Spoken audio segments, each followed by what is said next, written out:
every single aspect to your existence here on earth. This is David, and David was a very nice young man who followed a very traditional path in his life. He did well in school, he went to college, he got a traditionally good job, and he met a very nice girl. David was the type of guy who always did what he was supposed to do. But one day, something awful happened to David that would change the course of his life forever. After his 30th birthday, David went to the doctor's office to get his annual blood test done. A few days later, David received a phone call from his doctor saying that they found an irregularity in his blood and that he needed to get an MRI scan done as soon as possible. The next day, David went in to get it done. He was sitting in the medical room waiting for the doctor to come in to tell him his results. The longer he waited, the faster his heart began to beat, and he could literally feel and see the sweat droplets crawling down his face inch by inch. Every minute that went by felt like an eternity. The door opens, David sees the doctor, and he immediately could tell that something was off just based on his empty expression.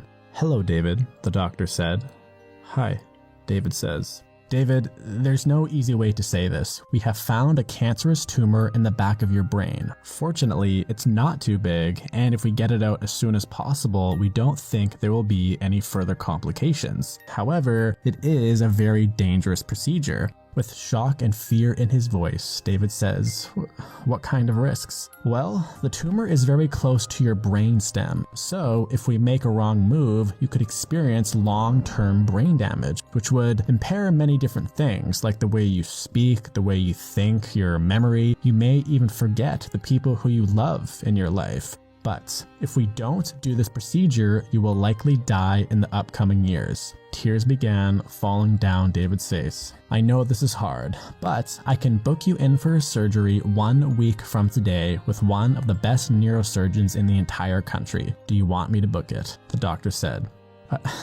I guess so," David said. "Good luck. My prayers are with you," the doctor said. The following days would prove to be the most confusing days of his life. This situation made David reflect on all the major choices that he had made in his life, like going to school, choosing his career, his girlfriend, even the city he lived in. He literally thought of everything, and the only feeling that he really felt was this weird, dull emptiness that he couldn't even really put into words. The days leading up to the surgery, David completely isolated himself because whenever he saw someone that he loved, he was just reminded of the fact that he may forget them.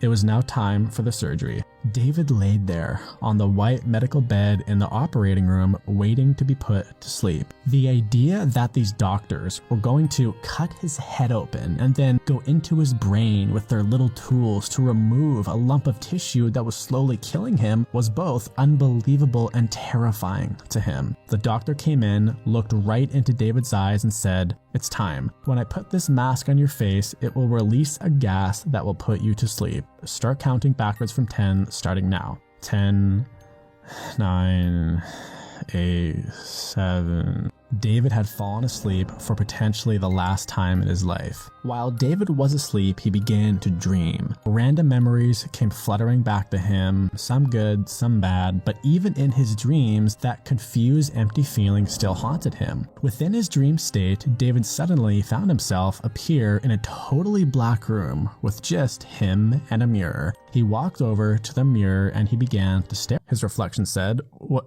Hello?" David said in shock. "Don't be scared. This is just a dream. Plus, I'm not actually you," the image said. "Right, this is just a dream," David thought to himself. "Well, you certainly look like me and you sound like me. If you're not me, then who are you?" David said. "I'm who you think you are," the image said. "I'm who you think you are? What does that even mean?" David said. "I'm the person who you think you are," the image said. "You just said the same thing twice," David said. "Sorry, I'll be more clear. I am the accumulation of all the voices that you have internalized from other people, like your parents, your friends, and society, who all wants you to conform to what their idea of who you should be. To put it simply, I'm the person who the world has told you to be, and unfortunately, it looks like you have listened to them." David looked down for a moment, still feeling confused. "I'm the person who the world has told you to be," David thought to himself. "So you're saying I'm fake?" David said. Well, I'm the one who is truly fake. The real you is still inside you, and it will always remain in you until the day you die. But yes, in this moment, you think you are me, but you aren't. Okay, so if I think I'm you, who is a fake person, but I'm not actually you, then who am I? That is a great question. You should probably figure that out before you actually die for real. Oh, did you hear that? Looks like our time is up. I sure hope you stop listening to everyone so you can finally start living your own life. David wakes up. The surgery was a success. He is now physically healthy. When David got home from the hospital, he just sat in his room trying to absorb everything that had just happened. He was confused, happy, angry, all mixed into an emotional cocktail. As he was feeling all of this, he once again saw his reflection in the mirror in his room. He began to stare at himself very intensely, just like he had in his dream. But this time, nobody spoke to him. Then suddenly, David began to feel very, very emotional. But this time, it wasn't that empty or confused feeling that he had experienced before the surgery, but rather, it was this powerful feeling of loss and sadness because for the first time in his entire life, he realized that he had no idea who he really was or what he wanted out of his life. He felt like a lost human being. And this is how most people live their whole lives. They pick a career that they don't really like. They choose a partner that their friends or their family will tell them is a good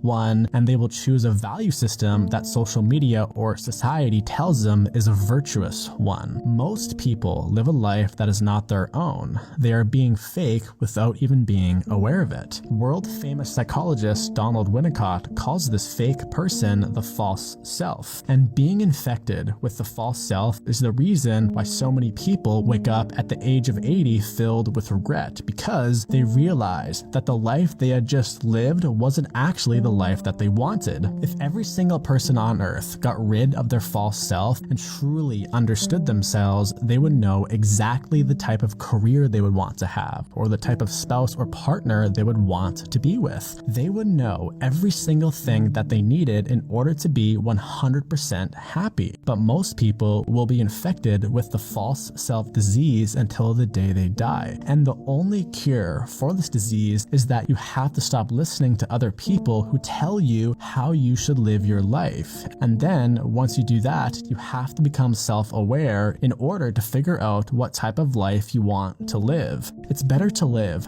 half a lifetime being the person who you truly are than to live 100 lifetimes pretending to be someone who you aren't. If you want to get